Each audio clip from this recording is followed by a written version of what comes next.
معزز سامعین گرامی قدر، سیرت کے حوالے سے خیبر کے آخر کے واقعات آپ کے سامنے رکھ رہے ہیں کہ رسول اللہ صلی اللہ علیہ وسلم وادی القریٰ میں گئے اور چادر کا واقعہ سارے کا سارا آپ کے سامنے رکھا۔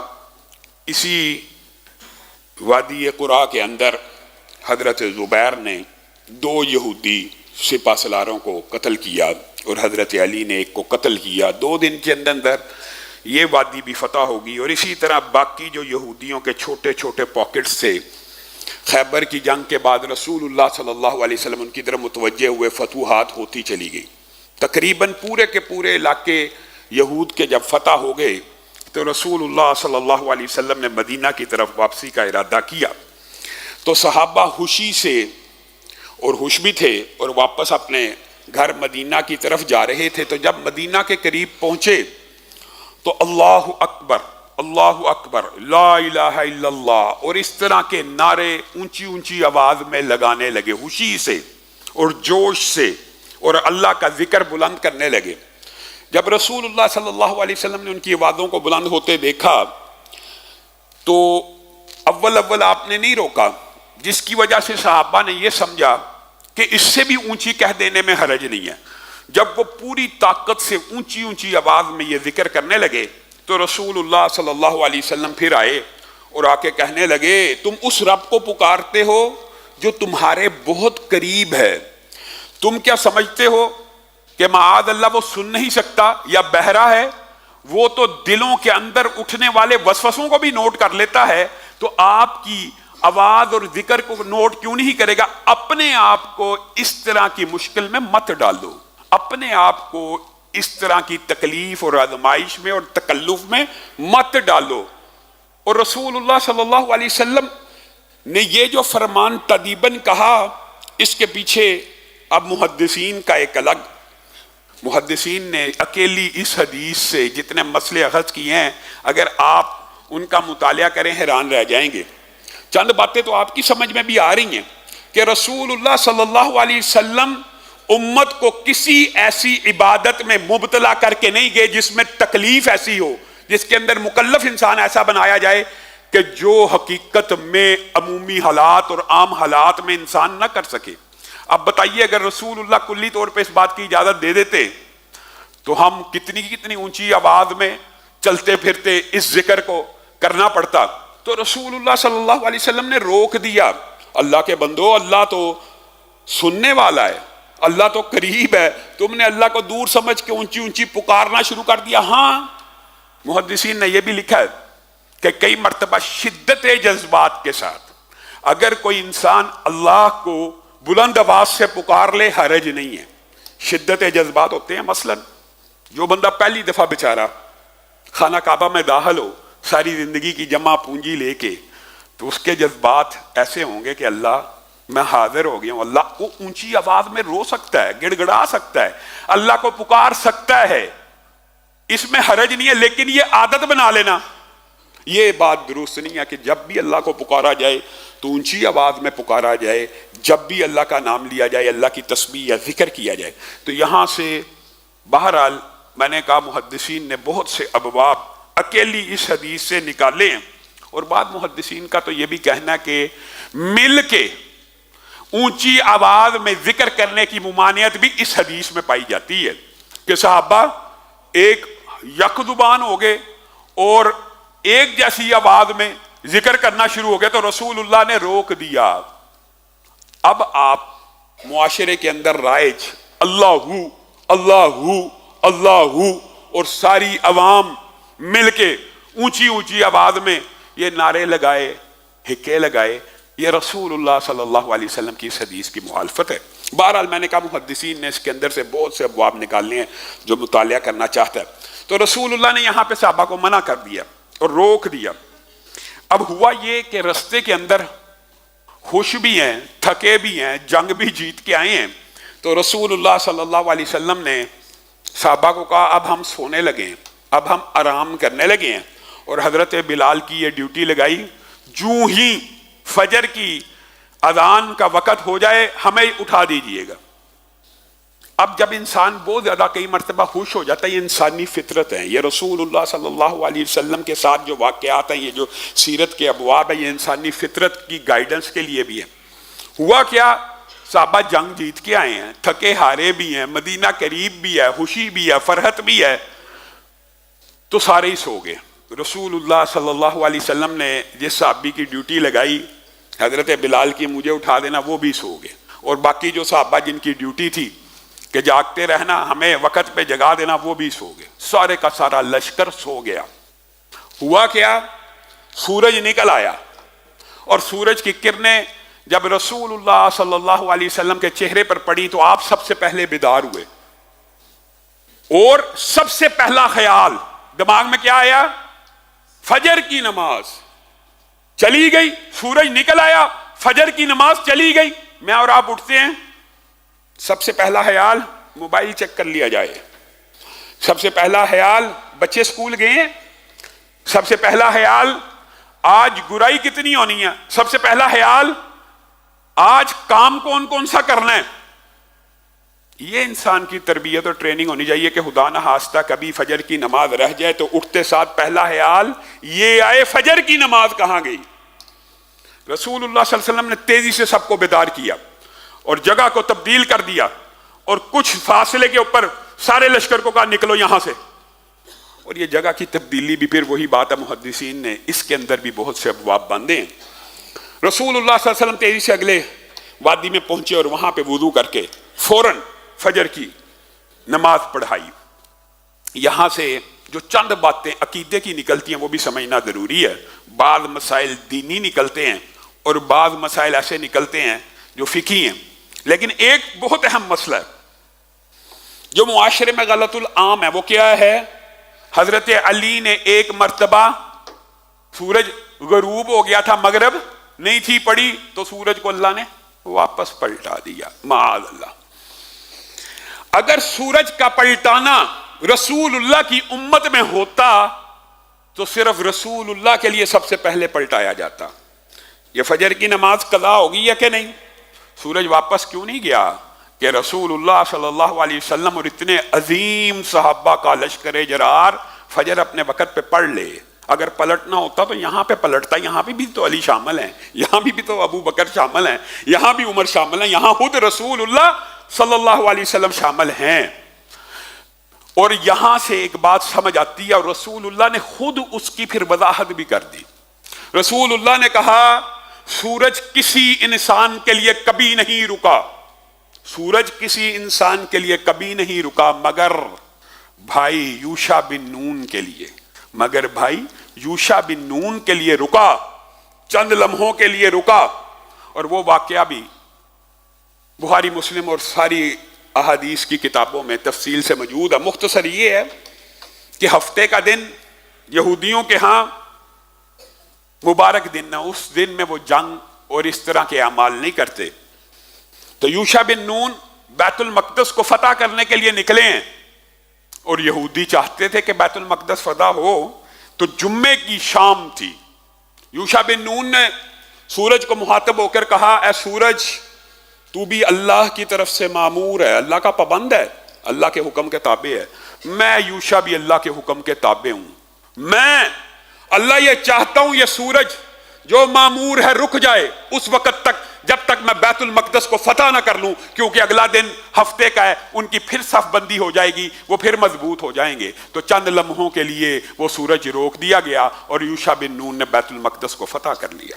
یہ واقعہ بس رسول اللہ صلی اللہ علیہ وسلم نے عقیدے کی بھی اصلاح کر دی کہ سورج کسی انسان کے لیے نہیں رکا مگر یوشع بن نون کے لیے۔ تو یہ بات کہنا کہ حضرت علی کے لیے رک گیا تھا، حضرت بلال کی اذان کے لیے رک گیا تھا، رسول اللہ صلی اللہ علیہ وسلم کے لیے فلاں وقت، ہاں اس سے بھی بڑے معجزات موجود ہیں، چاند کو 2 ٹکڑے کر دینا، لیکن جو نہیں ہیں اس کو ہاں ہاں نتھی کرنا، اس سے بڑے معجزات ہیں۔ یہ قرآن آپ کے خیال میں چھوٹا معجزہ ہے، رسول اللہ کے معجزات اس سے بھی بڑے ہیں، لیکن جو نہیں ہے اس کو نتھی کرنا اور اس کو آپ سے منسوب کرنا ایسے ہے جیسے اپنا ٹھکانہ جہنم میں بنانا، کیونکہ رسول اللہ کی حدیث واضح ہے جس نے مجھ پہ جھوٹ باندھا۔ اور اسی طرح حضرت علی کی شان بہت زیادہ ہے، سورج اللہ کی مخلوق ہے انسان اشرف المخلوقات ہے، سورج کی، خود سورج کی حضرت علی کے سامنے کوئی حیثیت نہیں ہے، لیکن یہ کہہ دینا کہ وہ حضرت علی کی وجہ پلٹ ہے، یہ جھوٹ ہے۔ حضرت علی کا مقام و مرتبہ سورج چاند ستاروں سے بلند ہے، لیکن جھوٹ کو کسی کی طرف منسوب نہیں کرنا چاہیے۔ بہرحال رسول اللہ صلی اللہ علیہ وسلم کا یہ لشکر واپس مدینہ پہنچا۔ رسول اللہ صلی اللہ علیہ وسلم قریش مکہ سے فارغ ہو گئے صلح حدیبیہ کر کے، علاقے کے یہودیوں سے فارغ ہو گئے، خیبر اور یہ ساری جنگیں لڑ کے بالتفصیل آپ کے سامنے کئی جمعوں سے یہ بات رکھتی۔ اب ایک تیسرا پہلو رہ گیا تھا، وہ بدو تھے عرب کے، قریشی نہیں، جو مختلف علاقوں میں پھیلے ہوئے تھے۔ تو رسول اللہ صلی اللہ علیہ وسلم نے خیبر کے بعد آ کر ان علاقوں میں ٹکریاں اور سرایا اور سریہ بھیجنے شروع کیے، حضرت ابو بکر کی قیادت میں، حضرت عمر کی قیادت میں، مختلف صحابہ، فلاں علاقے کے بدو جو لوٹ مار کرتے ہیں۔ اچھا، ان کا مسئلہ یہ تھا کہ ان کا پراپر کوئی قلعہ نہیں تھا اور یہ ایک جگہ پہ ٹکتے نہیں تھے، یہ خانہ بدوش بدو تھے، تو ان کو ڈھونڈنا، ان کو ٹریس کرنا، ان کے حملوں سے بچنا سب سے زیادہ دشوار تھا۔ اس لیے رسول اللہ صلی اللہ علیہ وسلم نے ایک نہیں دو نہیں متعدد صحابہ کے لشکر ان کو ٹریس کرنے کے لیے بھیجے اور ان سے امن و امان حاصل کرنے کے لیے، مدینہ کی ریاست کو بچانے کے لیے بہت تیزی سے مختلف مہموں پہ صحابہ کو روانہ کیا، اور اللہ کے فضل سے وہ ساری مہمیں اور مہمات کامیاب ہو گئی۔ ہاں، بعض ایسی سریہ ہیں جن میں کچھ اہم واقعات پیش آئے، ان میں سے ایک حضرت اسامہ بن زید کی قیادت میں، اور حضرت اسامہ کے ساتھ بعض روایات میں آتا ہے دیگر صحابہ کی قیادت میں ایک سریہ بھیجا جوہینہ قبیلے کی طرف کہ اس علاقے کے بدوؤں کو بھی ذرا سبق سکھا دو۔ تو حضرت اسامہ بن زید صحابہ کے ساتھ جا رہے ہیں، تو اچانک جب بدوؤں کے اوپر حملہ کیا تو ان کا جو سردار تھا اس نے کلمہ پڑھ لیا، عقل مند تھا اور اس کو پتا تھا کہ مسلمان کلمہ پڑھ لینے کے بعد حملہ نہیں کرتے۔ حضرت اسامہ کو بڑا غصہ آیا کہ کئی گھنٹوں سے ہم اس کا پیچھا کر رہے ہیں، تعاقب کر رہے ہیں، اگر اس نے اسلام کو ہی قبول کرنا تھا تو پہلے کر لیتا، ہمیں تھکا دیا، ہم تعاقب کر کر کے تھک گئے، اب پکڑنے کے قریب آنے لگے، اب پکڑا گیا ہے تو کلمہ پڑھ لیا۔ انصاری صحابی نے چھوڑ دیا، کہا اسامہ نہیں، رک جاؤ، کہا یہ ڈر کے اسلام قبول کر رہا ہے، اس نے ڈر کے اسلام قبول کیا، اس نے دل سے اسلام قبول نہیں کیا اور اس کو قتل کر دیا۔ اب یہ خبر لے کر رسول اللہ صلی اللہ علیہ وسلم کی بارگاہ میں آ گئے۔ رسول اللہ صلی اللہ علیہ وسلم نے حضرت اسامہ کو کہا اس نے کلمہ پڑھ لیا تھا؟ جی ہاں۔ تو نے پھر بھی قتل کر دیا؟ جی ہاں۔ اس نے کلمہ پڑھ لیا تھا؟ جی ہاں۔ تو نے پھر بھی قتل کر دیا؟ جی ہاں۔ رسول اللہ صلی اللہ علیہ وسلم نے یہ جملہ اتنی دفعہ بولا کہ حضرت اسامہ کہتے ہیں میں نے اپنے دل میں خواہش ظاہر کی، کاش میں آج کے دن اسلام قبول کرتا اور یہ عمل مجھ سے نہ ہوتا۔ اور پھر رسول اللہ صلی اللہ علیہ وسلم نے کہا اللہ شککت قلبہ، اللہ شککت قلبہ، اللہ شککت قلبہ فتعلم ام ہوا کاذب او صادق۔ تو نے اس کے سینے کو چاک کیوں نہیں کیا؟ تو اس کے کلیجے کو چاک کرتا، تو اس کے دل کو پکڑتا اور دیکھتا وہ سچا ہے یا جھوٹا ہے۔ دل کو دیکھنے سے سچ اور جھوٹ کا پتہ چلتا ہے؟ نہیں پتہ چلتا، لیکن رسول اللہ ڈانٹ رہے اللہ شککتا قلبہ، تو نے کیوں نہیں اس کا سینہ چاک کیا؟ پھر تو اپنی آنکھوں سے دیکھتا وہ دل سے سچ بول رہا ہے یا جھوٹ بول رہا ہے، دل سے سچ بول رہا ہے یا جھوٹ بول رہا ہے۔ یہ کون ہے؟ اسامہ بن زید ہیں، رسول اللہ کے منہ بولے بیٹے ہیں، اور رسول اللہ صلی اللہ علیہ وسلم سے پیار انتہا کا ہے۔ ان کا باپ زید بھی رسول اللہ کا منہ بولا بیٹا ان کو بھی کہا جاتا تھا، یہ بھی رسول اللہ کے بیٹوں کی طرح تھے، اور رسول اللہ اتنی سختی سے ڈانٹ رہے ہیں۔ اور حضرت اسامہ خود بیان کرتے ہیں اللہ کی قسم میرا دل کرتا تھا آج اسلام قبول کروں تاکہ یہ میرے سارے گناہ پچھلے معاف ہو جائیں۔ رسول اللہ صلی اللہ علیہ وسلم نے اتنی سختی کی، یہاں سے محدثین نے بڑے ابواب باندھے، جن میں سے ایک یہ ہے کہ مسلمان اور بندہ مومن ظاہر کا مکلف ہے۔ اگر آپ کے سامنے ایک بندہ اسلام کو قبول کر لیتا ہے 5 وقت کا نمازی ہے، آپ اس کو یہ نہیں کہہ سکتے تو منافق ہے، تو نے اس کا دل چاک کیا ہے، تو فاسق ہے، تو فاجر ہے۔ یہ جو معین تکفیر کرنا ہے یا معین نام لے کے تو بہت بڑا منافق ہے، تو دائرہ اسلام سے خارج ہے، یہ اس حدیث کے بعد کسی مسلمان کو اجازت نہیں ہے کہ کسی کے اوپر فتوی تکفیر لگائے، کسی کے اوپر فتوی نفاق لگائے، کسی مسلمان کو اجازت نہیں ہے۔ بلکہ رسول اللہ نے اس سے بھی آگے کہہ دیا، اگر کوئی لگائے گا، اگر اس کا الزام درست ہوگا تو اس کے اوپر کفر آ جائے گا، اور اگر اس کا الزام غلط ہوگا تو کہاں لوٹ جائے گا؟ اپنے اوپر واپس۔ دیکھیں، بندہ کافر نہیں بھی ہے، بندہ اللہ پہ یقین بھی رکھتا ہے، بندہ اللہ کے اوپر ایمان بھی رکھتا ہے، صرف یہ کہہ دینا کہ تو کافر ہے، یہ اتنا سنگین جرم ہے کہ بندہ خود دائرہ اسلام سے خارج ہو جاتا ہے، بندہ خود دائرہ اسلام سے خارج ہوتا ہے، اتنا سنگین جرم ہے۔ اور یہی سنگینی رسول اللہ صلی اللہ علیہ وسلم وہاں پہ سمجھا رہے تھے اپنے صحابہ کو، تاکہ آج کے بعد یہ باب بند ہو جائے۔ ظاہر کا مسلمان مکلف ہے، ظاہر کو دیکھا جائے گا، باطن میں کیا ہے۔ اگر باطن کھل جائیں، یوم تبلی السرائر، اس دن کھلنے ہیں کئی لوگوں کے، اللہ تعالیٰ اس دن بھی عیبوں کی پردہ پوشی فرمائے۔ اگر باطن کھل جائیں تو ہم ایک دوسرے کو منہ دکھانے کے قابل نہ رہیں، ایک دوسرے کا ساری زندگی سامنا نہ کر سکیں۔ اس لیے ظاہری اعمال کے اوپر اللہ تعالیٰ نے یہ دنیا کا سسٹم بنایا ہے، اور اللہ رب العزت کل قیامت کے دن بھی ایسے خوش نصیب لوگ ہوں گے، ایسے خوش نصیب کہ اللہ تعالیٰ ان کو مخاطب ہو کے کہے گا فلاں گناہ کیا؟ جی اللہ کیا۔ اتنے بج کے اتنے منٹ پہ یہ گناہ کیا؟ جی کیا۔ یہ کیا، یہ کیا، سارے گناہ اللہ گنوا دے گا۔ بندہ پریشان ہو چکا ہوگا، رب نے تو ایک بھی نہیں چھوڑا، ایک ایک چیز لکھی ہے، تو اللہ کہے گا جس طرح دنیا میں پردہ پوشی کی آج بھی کروں گا۔ بعض لوگ ایسے خوش نصیب بھی ہوں گے، اللہ تعالیٰ ہمیں ان خوش نصیبوں میں شامل فرما۔ ایسے خوش نصیب بھی ہوں گے کہ وہاں پہ بھی نہیں کھلیں گے، اللہ تعالیٰ وہاں پہ بھی پردہ پوشی فرما جائیں گے۔ کس وجہ سے؟ ظاہر کی وجہ سے، ظاہر کی وجہ سے۔ آپ اسی لیے حضرت عمر کا مشہور واقعہ ہے، بات کہیں اور نکل جائے گی، اپنے اوپر اسلام کو طاری بھی کرنا چاہیے، ریاکاری نہیں ہے، لیکن طاری کرنا اور احتیاط کرنا اور ڈر جانا اس وجہ سے بھی کہ فلاں کیا کہے گا، یہ ایک الگ باب ہے لمبا چوڑا فقہی، لیکن اس میں بھی ایک طرف اجازت موجود ہے اور ایک طرف منع موجود ہے۔ جیسے رسول اللہ صلی اللہ علیہ وسلم نے صحابی کو روک لیا، یہ میری زوجہ ہیں، کس وجہ سے؟ کہ کہیں ظاہر دیکھ کے یہ خیال نہ کر لے کہ رسول اللہ صلی اللہ علیہ وسلم کی تھی۔ بلا صحابی یہ گمان کر سکتا تھا رسول اللہ کسی غیر عورت کے ساتھ ہیں؟ نہیں۔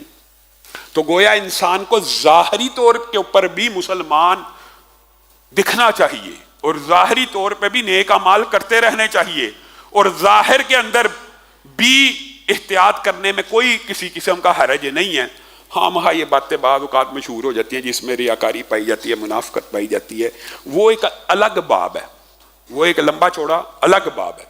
بہرحال رسول اللہ صلی اللہ علیہ وسلم ان جنگی مہموں سے فارغ ہو کر ذی القعدہ کے مہینے میں داخل ہوئے تو صحابہ کو کہا چلو اب الحمدللہ صلح حدیبیہ بھی مکمل ہو چکی، یہودی بھی سارے کے سارے فتح یاب، رسول اللہ صلی اللہ علیہ وسلم نے فتوحات حاصل کر لیں، یہ بدوؤں کے اوپر بھی فتوحات حاصل کر لیں، تو رسول اللہ صلی اللہ علیہ وسلم نے صحابہ کو پکارا چلو اب عمرے کی طرف۔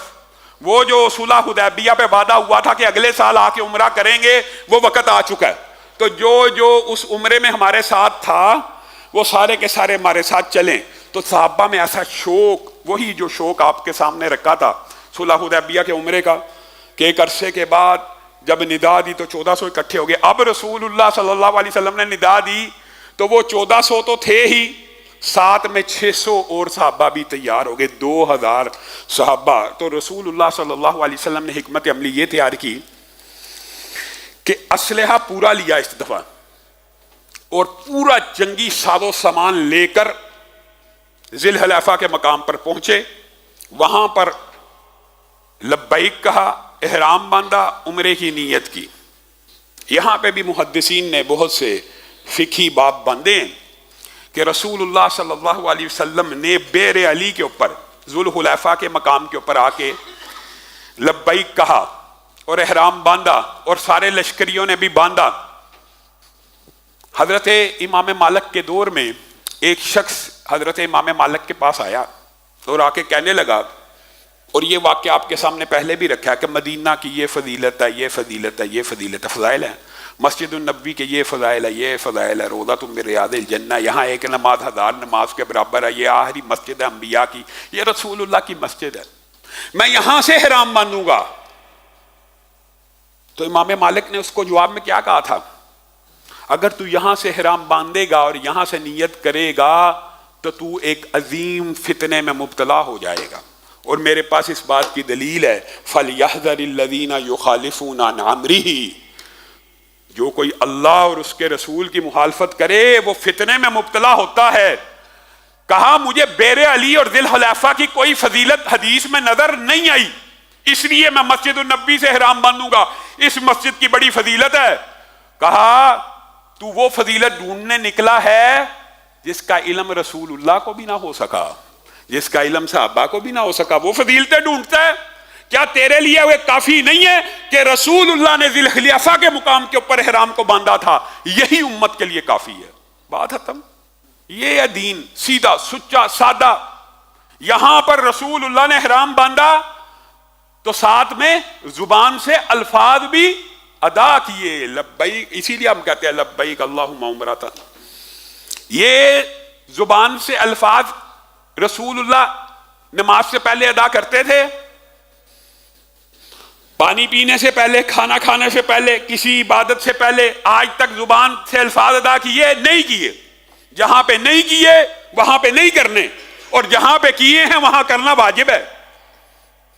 جی رسول اللہ نے دیکھیں جی حرام کے وقت لبیک اللہم عمرۃ کے الفاظ کہے تھے، اس لیے نماز کے وقت بھی ہمیں کہنا چاہیے 2 رکعت نماز جمعہ پیچھے اس امام کے منہ قبلے کی طرف. رسول اللہ نے نماز میں کہے کبھی نہیں کہے. آپ نے استدلال اس حدیث سے کیا جہاں پہ رسول اللہ نے کہا ہے وہاں پہ ہم نہیں روکتے، وہاں کہیے. وہ اللہ کو پکارنا ہے کہ اللہ میں حاضر ہوا، اور رسول اللہ نے بتلایا جب بندہ یہ کہتا ہے تو یا اللہ تعالیٰ کہتا ہے تیرا آنا مبارک ہو، یا اللہ کہتا ہے لا لبیک ولا سعدیک، نہ تیرا آنا مبارک ہے، نہ مجھے تیری ضرورت ہے، اور نہ تیرا آنا مبارک ہے. یہ اللہ کی مرضی ہے. یہ الفاظ اس لیے وہاں پہ ہیں. اللہ کے بندو خواہ ہر مسئلے کو اختلافی بنا لیا. یہ ہر عبادت سے پہلے زبان سے نیت کرنی ہے، اور نیت کہتے ہی دل کے ارادے کو ہے، دل کا ارادہ، دل کا قصد. اگر بندہ اس کام میں پڑ جائے تو سارا دن صرف نیتیں ہی کرتے رہے. میں گھر سے نکلا ہوں مسجد کی طرف نماز پڑھنے کے لیے، میں بیٹھا ہوں ٹوٹیوں کے سامنے وضو کرنے کے لیے. یہ کیا ہے؟ انسان اس کام میں پڑ جائے. ہر عبادت سے پہلے زبان سے نیت کہیں نہیں ہے. جہاں پہ ہے قربانی کرتے وقت الفاظ رسول اللہ سے ثابت ہے وہاں کہنے ہیں، عمرے حج کے وقت ثابت ہے وہاں کہنے. بس جہاں پہ کہیں ہیں وہاں پہ کہیے، جہاں نہیں کہے وہاں پہ مت کہیے. انسان مسجد میں آتے کس لیے؟ گھر سے بندہ نکل رہا ہے عصر کی نماز پڑھنے کے لیے، اللہ کو نہیں پتا، یہاں پہ آ کے اللہ کو بتا رہا ہے میں 4 رکعت پڑھنے لگا ہوں نماز عصر، منہ قبلے کی طرف سورج ڈال چکا. یہ الفاظ لمبے کرتے جائیں، یہ نہیں کرنا چاہیے. بہرحال رسول اللہ صلی اللہ علیہ وسلم نے یہاں سے تلبیہ کہی اور لبیک کہا، اور صحابہ خوشی سے، فرحت سے، شادمانی سے مکہ کی طرف جانا شروع ہو گئے. اور اس دفعہ تو خطرہ بھی کم تھا، لیکن رسول اللہ نے پورا انتظام کیا. ٹھیک ٹھاک اسلحہ لے کے رسول اللہ صلی اللہ علیہ وسلم مکہ سے کوئی 7-8 کلومیٹر پہلے رکے، اور وہاں پہ سارے کا سارا اسلحہ جمع کیا، اور 200 صحابہ کو کہا یہاں پہ رکو، ہم عمرہ کریں گے، اور جب ہم عمرہ کر کے فارغ ہو جائیں گے میں 200-300 بندوں کو بھیجوں گا، وہ اس اسلحے کی حفاظت کریں گے، پھر تم لوگ آ کے عمرہ کر لینا. رسول اللہ صلی اللہ علیہ وسلم جب حالت احرام میں خانہ کعبہ میں داخل ہونے لگے تو رسول اللہ صلی اللہ علیہ وسلم کو خبر ملی کہ مکہ کے قریشی لوگ آپس میں باتیں کر رہے ہیں. کیا باتیں کر رہے ہیں؟ وہ یہ یثرب سے جو لوگ آئے ہیں نا، یہ مدینہ سے، یہ بخار کے مارے ہوئے تھک گئے ہیں، ٹوٹ گئے ہیں جنگیں لڑ لڑ کے، ان کی کمریں ٹوٹ گئی ہیں، یہ رہ گئے، بیمار ہیں، کمزور ہیں. رسول اللہ ماہر نفسیات بھی تھے، اور رسول اللہ صلی اللہ علیہ وسلم کے کانوں سے جب یہ بات ٹکرائی تو شریعت کے اندر قیامت تک کے لیے 2 اصول نئے بن گئے. وہ کیا؟ رسول اللہ نے سب سے پہلے فی الفور صحابہ کو حکم دیا استباع کیا جائے. استباع عربی زبان والے جانتے ہیں، اور اردو والوں کے لیے بڑی آسان بات یہ ہے کہ اپنا دانا کندھا اور پورے کا پورا بازو ننگا کر لیا جائے، اور احرام کو یہاں نیچے سے لا کے دوسرے کندھے کے اوپر ڈال دیا جائے. یہ کندھا ننگا ہو جس سے بازو موٹے موٹے نظر آئیں. وہ والا کندھا ننگا نہیں کرنا جس کا روح خانہ کعبہ کی طرف ہے، وہ ننگا کرنا جو باہر کی طرف ہے. سیدھا کندھا ننگا کر لیا جائے. پہلا حکم یہ دیا استباح کرو سارے. پھر دوسرا حکم یہ دیا کہ پہلے جو 3 چکر ہیں نا، ان میں رمل کرنا ہے.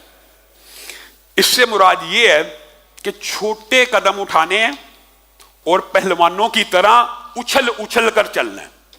ہم آج کل اللہ تعالی ہم سب کو عمرے کی سعادت نصیب فرمائے، حج کی سعادت نصیب فرمائے، وہاں پہ ہم یہ چھوٹی چھوٹی سنتیں بھول جاتے ہیں، کبھی غافل ہو کے، کبھی یاد نہیں رہتی، کبھی ٹینشن میں، تھکاوٹ میں. یہ رسول اللہ صلی اللہ علیہ وسلم نے صحابہ کو حکم دیا رمل بھی کرنا اور استباع بھی. رمل کرنا ہے، چھوٹے قدم اٹھانے ہیں.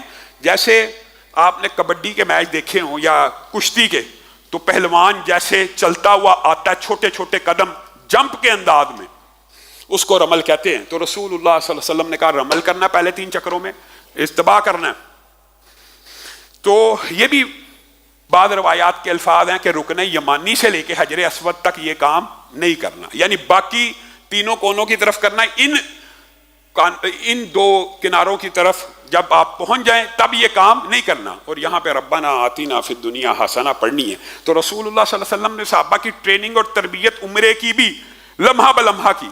اب جب صحابہ اچھل اچھل کے اور بازو ننگے کر کے طواف کرنے لگے تو قریشی آپس میں کہنے لگے تمہیں جھوٹی خبر پہنچی ہے، تمہیں خبر جھوٹی پہنچی ہے، بخار کے ستائے وہ، یہ تو پہلوان ہیں، اور یہ تو اس طرح دوڑ رہے ہیں، اور یہ تو ہیبت اور ان کی قوت اور اتنے اتنے بڑے موٹے بازوؤں کو دیکھ کر ان کے اوپر دہشت طاری ہوگی، اور وہ پھر چل بھی پہلوانوں کی طرح رہے.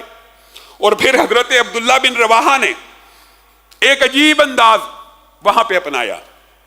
خلو بن الکفار عن سبیلہ، خلو بن الکفار عن سبیلہ الیوم نضربکم علی تنزیلہ ضربا، اللہ اکبر، ضربا یزیل الہام علی مقیلہ ویذہل الخلیل عن خلیلہ.